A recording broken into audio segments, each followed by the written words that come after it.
ఉమ్మడి ఆదిలాబాద్ లో భారీ వర్షాలు పడుతున్నాయి. కుమ్రంభీం ఆసిఫాబాద్ మండలంలోని కుమ్రంభీం ఆడ ప్రాజెక్టు ఆనకట్టను పాలిథిన్ కవర్ కప్పారు అధికారులు, సిబ్బంది. వరద పోటెత్తి ఆనకట్ట చివరి భాగం కూలుతోంది. ప్రాజెక్టుకు మరింత ఇబ్బంది రాకుండా ఇంజనీర్లు భారీ కవర్ను ఆనకట్ట పొడవునా కప్పారు. మరోవైపు ఆడ ప్రాజెక్టును సందర్శించారు జిల్లా పోలీసు ఉన్నతాధికారులు.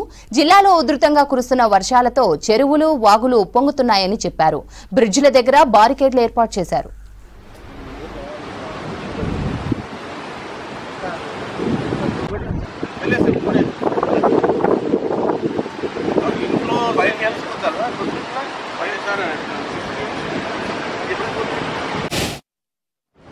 ఈ కుమ్రంభీం ఆసిఫాబాద్ జిల్లాలో గత 2 డేస్గా కురిసిన వర్షాల కారణంగా చాలా చోట్ల వాగులు వంకలు బాగా ఎక్కువగా ప్రవహిస్తున్నాయి. దాంతోపాటు చాలా రోడ్లపై కూడా వాటర్ రావడం జరిగింది. ప్రజలందరికీ కూడా చెప్పి ఈరోజు నేను ఇక్కడ కుమ్రంభీం ప్రాజెక్టు కూడా సందర్శించడం జరిగింది. ఇక్కడ ఈరోజు 3 గేట్లు ఎత్తారు. ఎత్తప్పుడు పబ్లిక్ కూడా అలర్ట్ చేయడం జరిగింది.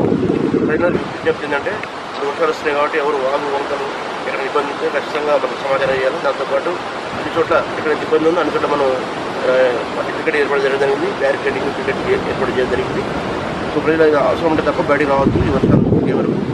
దాంతోపాటు మోటార్ల దగ్గర కూడా కరెంటు వాళ్ళకి షాక్ కొట్టే అవకాశం కాబట్టి వాటి కూడా జాగ్రత్త ఉండాలి. దాంతోపాటు వెహికల్స్ కూడా 2 వీలర్స్ కింద స్కిడ్ అయ్యే అవకాశం ఉంది కాబట్టి చాలా వేగంగా నడపకుండా జాగ్రత్త తీసుకొని హెల్మెట్ వాడి అందరూ